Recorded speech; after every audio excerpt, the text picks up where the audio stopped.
7 विषय हिंदी। बच्चों, हमने इकाई 5 किताब में देखी थी ना। आज हम इकाई 5 के प्रश्नों के उत्तर स्वाध्याय पोथी में देखेंगे। आपको बच्चों स्वाध्याय पोथी में इकाई 5 निकालना है। इकाई 5 है हिंद देश के निवासी। पहला प्रश्न है, प्रत्येक प्रश्न के उत्तर के लिए दिए गए विकल्पों में से सही विकल्प चुनकर उसका क्रम या अक्षर उसके सामने दिए गए बॉक्स में लिखना है। तो पहला है, फूलों को माला में खाली जगह जाता है तो गूंथा जाता है, तो आपको यहाँ डी लिखना है। दूसरा है, कोयल की खाली जगह निराली होती है तो क्या कुक, तो आपको यहाँ लिखना है बी। तीसरा है, सभी पंथों की मंजिल एक है, तो आपको यहाँ लिखना है ए। चौथा है, खाली जगह की टेर सबको प्यारी लगती है तो पपी है की, तो आपको यहाँ लिखना है बी। दूसरा प्रश्न है, कोष्ठक में से उचित शब्द चुनकर रिक्त स्थानों की पूर्ति कीजिए। तो ये है हमारा कोष्ठक, इसमें से हमें उचित शब्द चुनकर रिक्त स्थानों की पूर्ति करनी है। तो पहला है, हिंद देश के निवासी सभी जन एक है, तो इस खाली जगह में निवासी आएगा। दूसरा है, प्यारे प्यारे फूल गुनते खाली जगह में एक है, तो क्या आएगा, माला। तीसरा है, गा रही खाली जगह बुलबुल राग मगर एक है, तो तराना। चौथा है, धर्म है अनेक जिनका खाली जगह वही है, तो सार। पांचवा है, पंथ है निराले सबकी खाली जगह तो एक है, तो मंजिल। जो शब्द खाली जगह के स्थान पर प्रयुक्त होते हैं उन्हें सर्वनाम कहते हैं, तो संज्ञा। क्या आएगा, संज्ञा। ऐसे ही आपको यह खाली जगह भरनी है।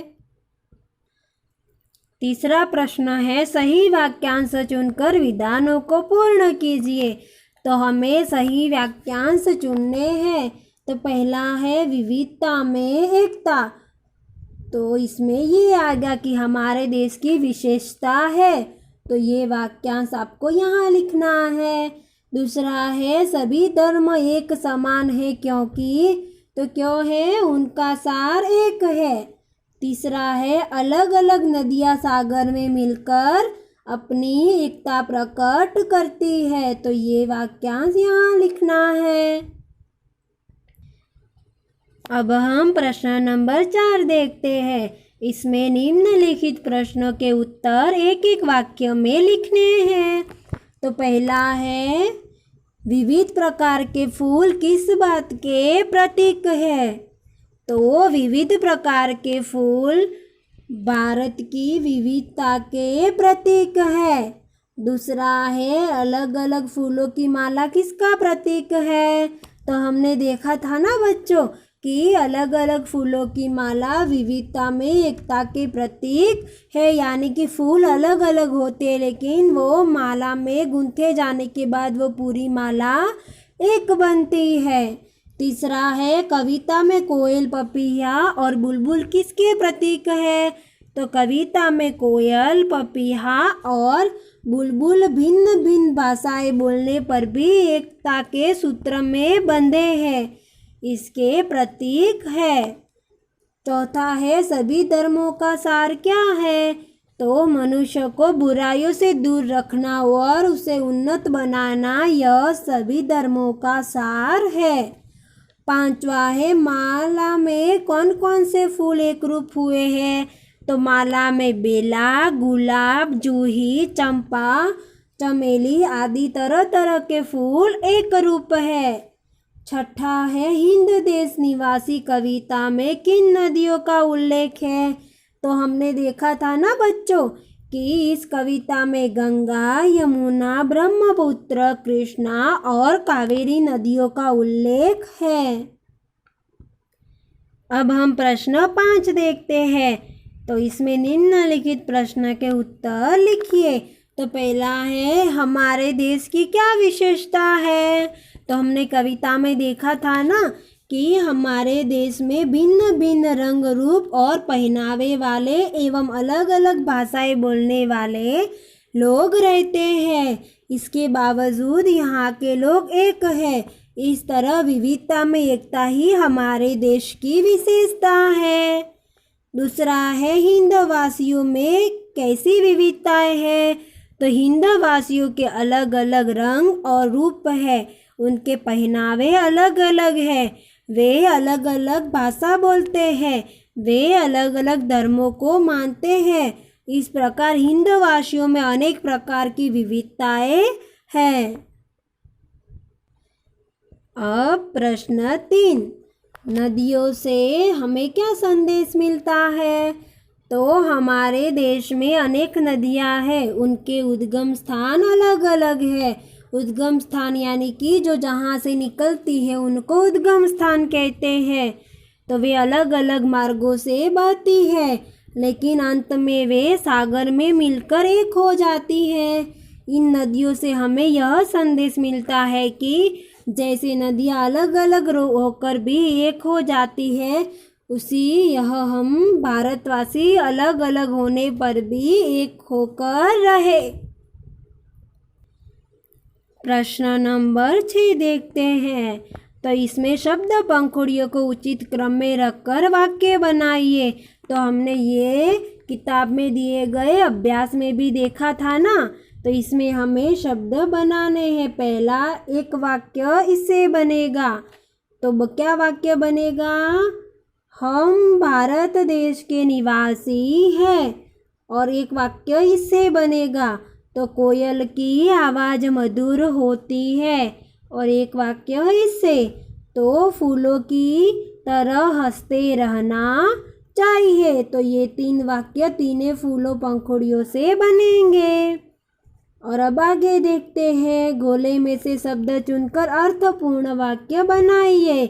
तो इसमें हम वाक्य देखते हैं। तो रीनल पढ़ रही है, दूसरा रीनल खेल रही है, तीसरा मेघा पढ़ रही है, चौथा मेघा खेल रही है, पांचवा हरेश पढ़ रहा है, छठा हरेश खेल रहा है, सातवां सोहन खेल रहा है।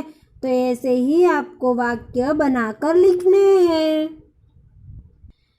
अब बच्चों प्रश्न 7 देखते हैं। इसमें काव्य पंक्तियों का भावार्थ समझाइए।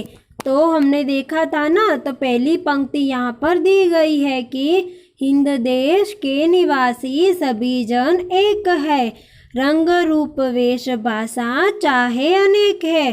तो इसका भावार्थ होगा कि भारत देश में रहने वाले सभी लोग एक है, उनके रंग रूप पहनावा और भाषा भले ही अलग है, परंतु उनकी एकता में अंतर नहीं पड़ता।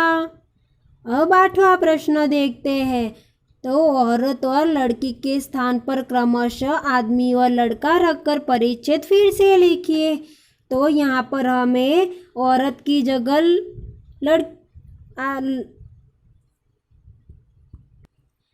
औरत की जगह आदमी लगाना है और लड़की की जगह लड़का। और ये परिच्छेद फिर से लिखना है। तो क्या परिच्छेद होगा कि एक मोटा आदमी जा रहा था, पीछे पीछे एक लड़का चल रहा था। लड़का छोटा और पतला था। आदमी को पता चला तो घूरकर बोला, ए लड़के, मेरे पीछे पीछे क्यों चल रहा है? लड़का भोलेपन से बोला, मैं तो केवल छांव के नीचे चल रहा था।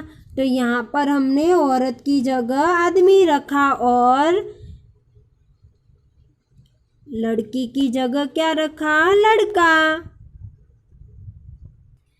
प्रश्न नंबर 9 देखते हैं। यहाँ पर कोष्टक में से शब्द समानार्थी नहीं है, उस पर गोल बनाना है और समानार्थी का वाक्य में प्रयोग करना है। तो हमें इन कोष्टक में से जो समानार्थी नहीं है उस पर गोल बनाना है। तो ये तीनों समान शब्द है, पंथ, राह और रास्ता, इनका मतलब एक ही होता है, यानी कि रास्ता। तो इन तीनों का वाक्य में प्रयोग करना है। और इसमें कौन सा नहीं है? कुसुम माने भी क्या होता है? फूल। पुष्प माने भी होता है फूल। तो ये तीनों समानार्थी है और एक ये नहीं है, तो इस पर गोल बनाना है। और ऐसे ही तीनों का वाक्य में आपको प्रयोग करना है। और तीसरे कोष्ठक में आम, अनूठा, अनोखा और निराला। तो बताओ तो इसमें कौन सा नहीं है समानार्थी? इसमें आम समानार्थी नहीं है, इसीलिए इसके ऊपर आपको गोल बनाना है और इसका भी वाक्य में प्रयोग करना है। अब चौथे कोष्ठक में जन, मनुष्य और मानवी तीनों समानार्थी, स्त्री समानार्थी नहीं है, तो इस पर गोल बनाना है और इनका वाक्य में प्रयोग करना है।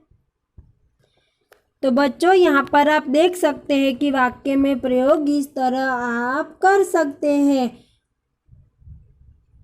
और आपको ऐसे ही आप वाक्य में प्रयोग करना है।